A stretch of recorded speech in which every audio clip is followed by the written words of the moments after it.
Madhuban Tamil TV channel சார்பாக உங்கள் அனைவருக்கும் வணக்கத்தை தெரிவித்துக் கொள்கிறோம்.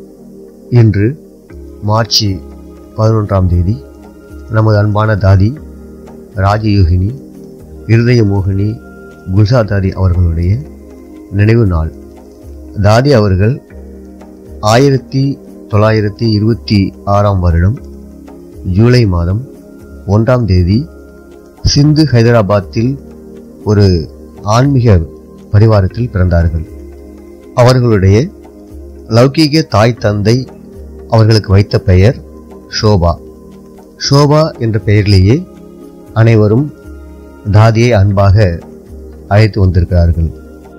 பாபா அவர்கள் தாதிக்கு இருதய மோகினி என்ற பெயரை அலௌகிக பெயராக வைத்தார்கள். செல்லமாக அன்பாக குல்சார் என்று பாபா அழைத்து வந்தார்கள். காலப்போக்கில் குல்சா தாதி என்ற பெயரிலேயே நாம் எல்லோரும் அன்பாக அழைத்து வந்து கொண்டிருக்கிறோம். 1936 இருந்து தாதி அவர்கள் இந்த யஜ்யத்தின் தொடர்பில் வந்திருக்கிறார்கள். பரம்பிதா சிவ பரமாத்மா பிரஜாபிதா பிரம்மா பாபாவின் மூலமாக ஸ்தாபனை செய்யப்பட்ட ஓம் நிவாஸ் என்ற போர்டிங் ஸ்கூலில் 8வது வயதில் தன்னுடைய அம்மாவின் மூலமாக இந்த யஜ்யத்திற்கு வந்திருக்கிறார்கள். பிரம்மா பாபா மாதேஸ்வரி ஜெகதாம்பா மூலமாக தாதி அவர்கள் ஞானத்தை பெற்றிருக்கிறார்கள். தாதியும் இந்த ஞானத்தை கேட்ட பிறகு அந்த வயதிலேயே முடிவெடுத்து விட்டார்கள். வாழ்க்கையை சிறப்பாக உருவாக்குவதற்கு உயர்ந்த வழி இதுதான் என்று அந்த சின்ன வயதிலேயே அவர்கள் புரிந்து கொண்டார்கள். அந்த நேரத்தில் தன் வாழ்க்கையை விஸ்வ சேவைக்காக, மனிதகுல நன்மைக்காக தன் வாழ்க்கையை சமர்ப்பணம் செய்திருக்கிறார்கள். தாதி அவர்கள் யஜ்யத்தின் ஆரம்பத்தில் 14 வருடம் தொடர்ச்சியாக தபஸ்யா செய்திருக்கிறார்கள். அதனுடைய பிரபாவம் தாதியின் முகத்தில் தூய்மை, திவ்ய குணம் மற்றும் பரிபக்குவத்தின் அடையாளம் தெளிவாக தென்பட ஆரம்பித்தது. பள்ளி பருவத்திலிருந்தே தாதிக்கு திவ்ய திருஷ்டியை காணும் வரம் சுயம் பரமாத்மாவிடமிருந்து வரமாக கிடைத்திருந்தது. எப்பொழுது தாதி அவர்கள் பரமாத்மாவின் நினைவில் அமர்கிறார்களோ அப்பொழுது அவர்களுக்கு திவ்யமான சாட்சாத்காரமானது காட்சி ரூபத்தில் தென்பட ஆரம்பித்திருக்கிறது. அவர்கள் வரக்கூடிய சத்திய யுகத்தின் பல திவ்ய காட்சிகள் சாட்சாத்காரமாக தாதி அவர்கள் பார்த்தார்கள்.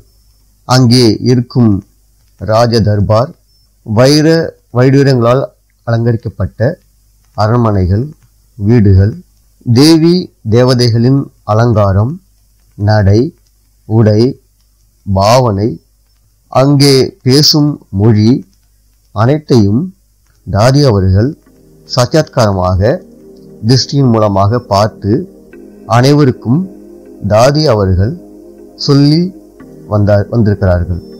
சூட்சும உலகத்தின் பல ரகசியங்களை தாதி அவர்கள் தன்னுடைய திவ்ய திருஷ்டியின் மூலமாக பார்த்திருக்கிறார்கள்.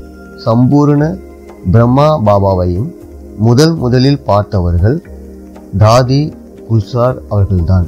இப்படி பலவிதமான திவ்ய காட்சிகளை தாதி அவர்கள் தியானத்தில் அமர்ந்திருக்கும் பொழுது பல அனுபவங்களையும் பல விஷயங்களையும் பார்த்ததையெல்லாம் அனைவருக்கும் சொல்லி வந்திருக்கிறார்கள். இப்படி தன்னுடைய ஆன்மீக வாழ்க்கை சென்று கொண்டு இருந்தது. பிறகு பரம்பிதா சிவ பரமாத்மாவின் கட்டளைப்படி 1950ஆம் ஆண்டு பாகிஸ்தானில் இருந்து இந்தியாவில் இருக்கும் ராஜஸ்தான் ஆரவல்லி மலைத்தொடரில் அமைந்துள்ள மவுண்ட் அபுவிற்கு யஜ்யமானது ஷிஃப்ட் ஆகிவிட்டது. இப்பொழுது மவுண்ட் அபு இந்த யஜ்யத்தின் தலைமை இடமாக அமைந்துள்ளது.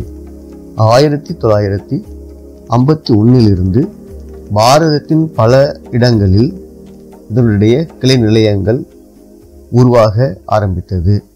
அதிலிருந்து ஈஸ்வரிய சேவையில் தாதி அவர்கள் பல இடங்களுக்கு சென்று இந்த யஜ்யத்தின் சேவையை விருத்தி செய்திருக்கிறார்கள். முக்கியமாக டெல்லியிலிருந்து பல கிளை நிலையங்களை உருவாக்கியிருக்கிறார்கள். 1937 பிரம்மா பாபாவின் உடலில் பரமாத்மா பிரவேசம் செய்து ஞான முரளியை சொல்லி ஆன்மீக பாலனை செய்து வந்தார்கள்.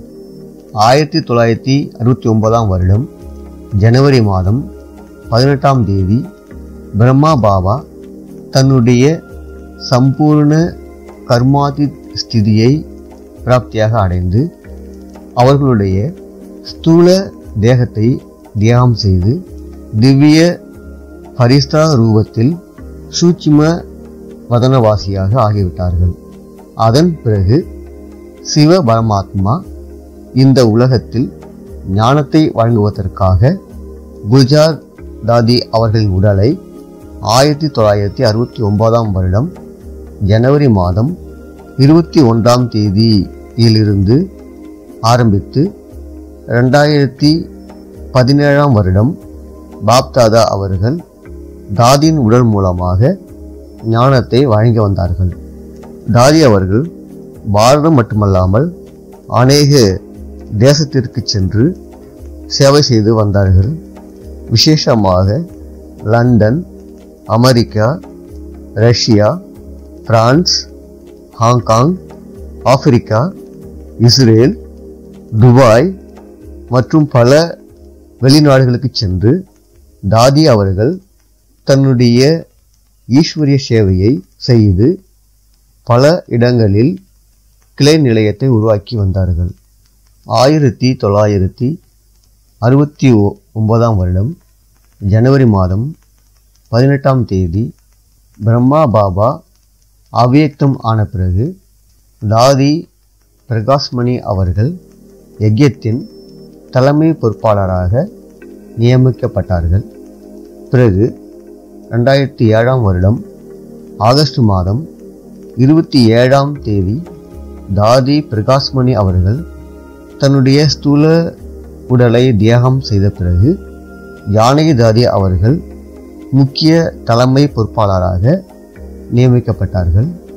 பிறகு 2020 மார்ச் மாதம் 27 ஜானகி தாதி அவர்கள் தன்னுடைய ஸ்தூல உடலை தியாகம் செய்து பாபாவின் மடிக்கு சென்று விட்டார்கள்.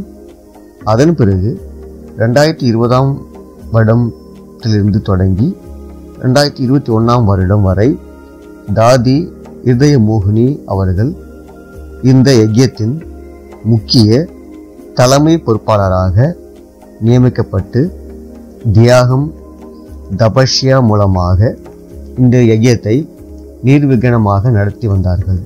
பிறகு 2021 மார்ச் மாதம் 11 வியாழக்கிழமை அன்று மகா சிவராத்திரி தினமாக இருந்தது. அந்த நாளில் தாதி அவர்கள் தன்னுடைய ஸ்தூல உடலை தியாகம் செய்து அவ்வியக்த உலகத்திற்கு அவ்வியக்த பரிசாவாக சென்று விட்டார்கள். சிவனுடைய சாக்கார ரதமாக இருந்த தாதி அவர்கள் இந்த ஸ்தூல உலகத்தை தியாகம் செய்து சென்ற பிறகு அவ்வியக்த லோக் என்ற பெயரில் தாதி அவர்களுக்கு நினைவு ஸ்தம்பம் அமைத்து அந்த இடம் இன்றும் தாதியை நினைவு செய்யும் வகையில் அனைவரும் வந்து தபசு செய்யும் இடமாக இப்போ மாறி வருகிறது. இன்று அப்படிப்பட்ட நினைவு நாளாக அமைந்துள்ளது. நம் அனைவரும் தாதியை அன்பாக நினைவு கூர்ந்து அவர்கள் நினைவு செய்து தன்னுடைய அன்பு பாவனையை தாதிக்கு வழங்குவோமாக. ஓம் சாந்தி.